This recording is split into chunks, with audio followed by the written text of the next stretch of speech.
Técnicas construtivas. Professor Peterson Finkler de Souza. Vídeo aula 1. Conforme a orientação da reitoria, estaremos passando conteúdo online. A aula de hoje refere-se então ao conteúdo do dia 22 de abril. O critério de presença será assistir a aula e dar o seu like aí, ok?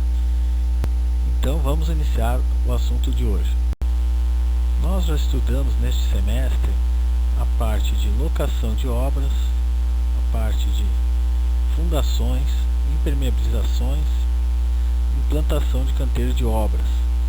Agora a gente vai iniciar o estudo da parte de estruturas. Nessa parte veremos estruturas de concreto armado, estruturas de aço e estruturas de madeira. Introdução às estruturas. Classificação quanto à concepção estrutural. Reticuladas. A transmissão dos esforços ocorre através de elementos isolados tais como lajes, pilares, vigas ou pórticos.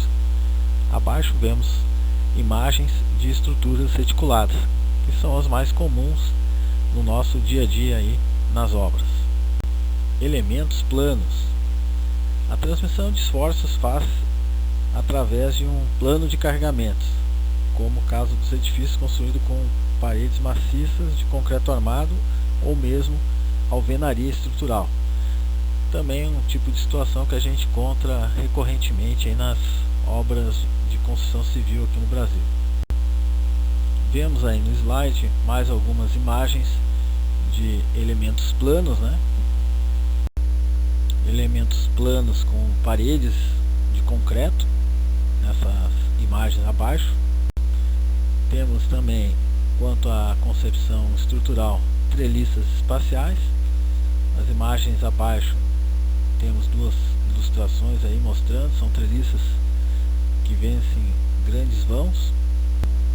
Temos as estruturas estaiadas, né, que é formada aí por um grupamento de cordoalhas, e os estais são o principal componente dessa estrutura. Então eles são responsáveis pela transferência de carga do tabuleiro ali.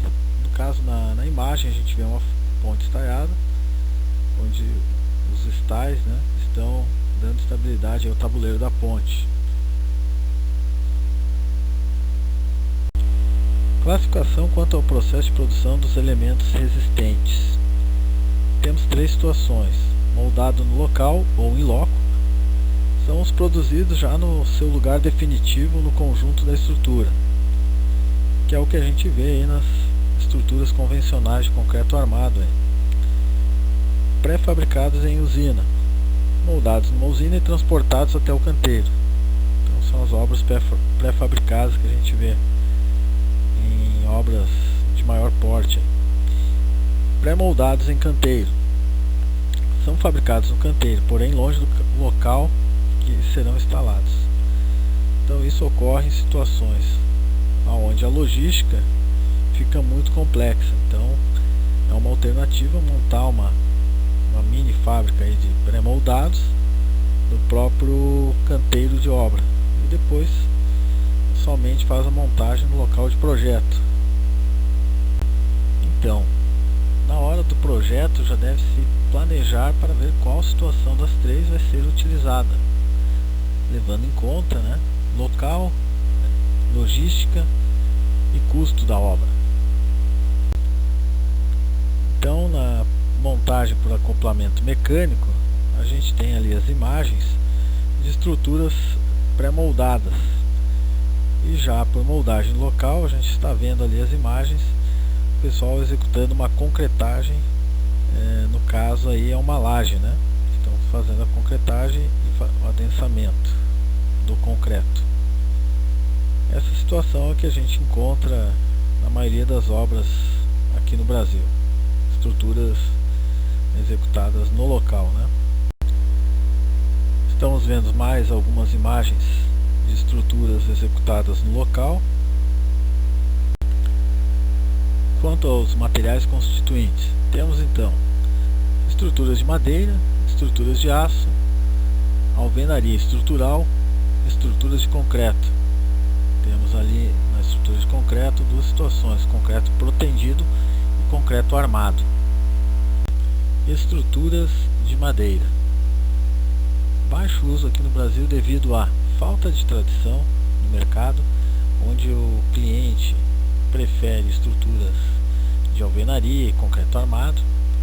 Também temos a resolução do CONAMA, número 307, que limita o uso apenas de madeira de reflorestamento. Também tem a situação de problemas decorrentes do elevado potencial de queima e deficiências quanto à resistência mecânica e durabilidade da madeira em relação ao concreto armado e alvenaria. Nas imagens a gente vê estruturas de madeira. Chama atenção aí para a imagem da direita, né?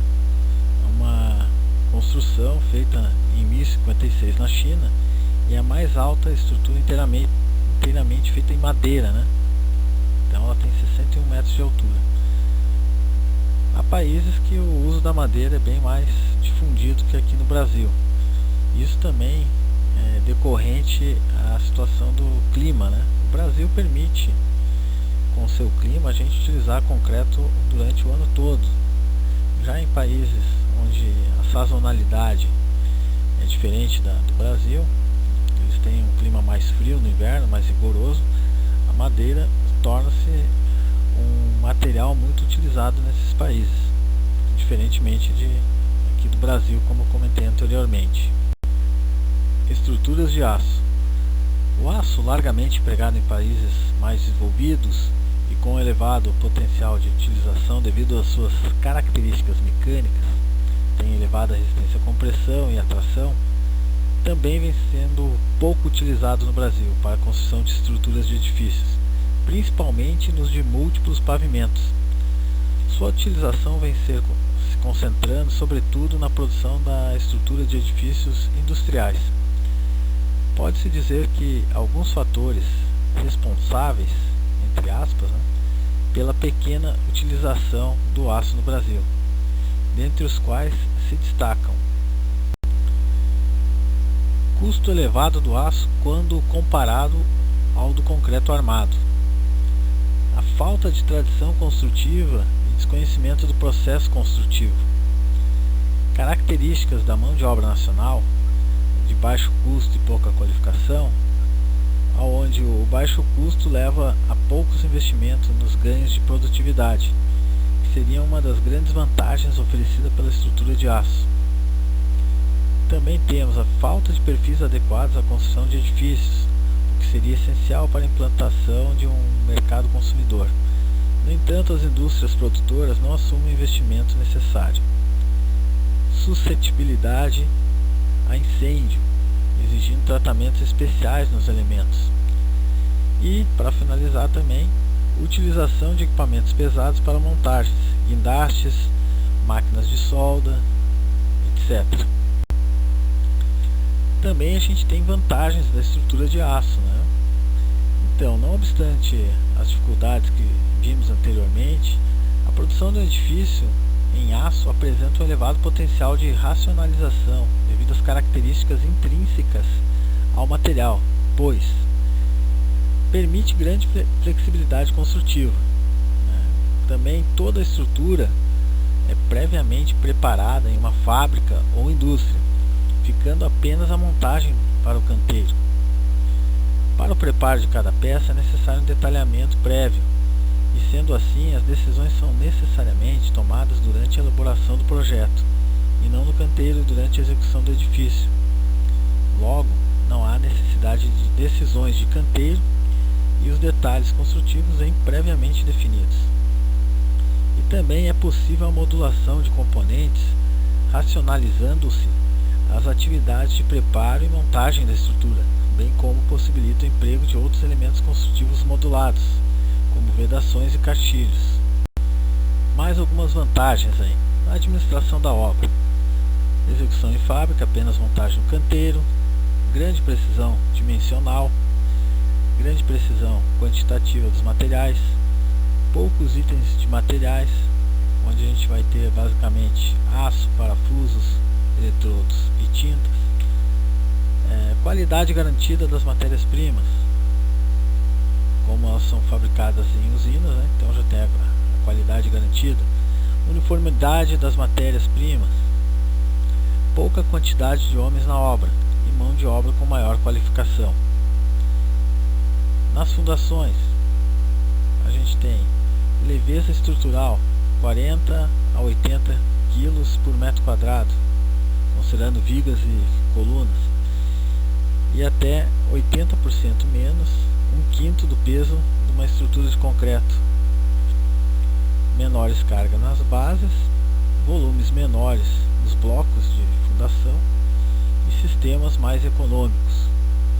Então o aço tem muitas vantagens, mas voltando naquele ponto que teríamos que ter mão de obra qualificada e as indústrias também produzirem os elementos necessários para a construção das edificações aí verticais, né, de edifícios. Demais vantagens. Então, nos prazos, temos simultaneidade de execução da estrutura e fundações, avanços da montagem de 3 em 3 pavimentos, possibilidade de alvenarias acompanharem a montagem. Temos custo financeiro, prazos finais reduzidos, antecipação da utilização, retornos mais rápidos, né, e utilização antecipada. Então, para o investidor, o retorno é mais rápido. É uma estrutura de aço aí, devido aos prazos reduzidos para a finalização do empreendimento. Demais vantagens: aumento dos espaçamentos entre colunas, aumentando a área útil das garagens. Menores riscos de alterações de previsão e demanda, graças à rapidez de entrega. Maior valor residual, né, em caso de desmontagem, vai ter um reaproveitamento de todo o material estrutural.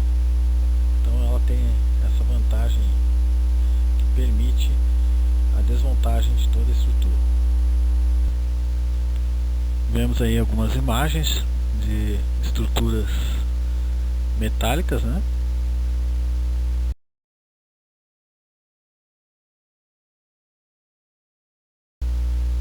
Observando aí as diversas aplicações das estruturas de aço na construção civil. Assim, terminamos nossa videoaula de hoje. E na próxima semana vou estar postando a próxima videoaula, onde estaremos vendo estruturas de concreto armado.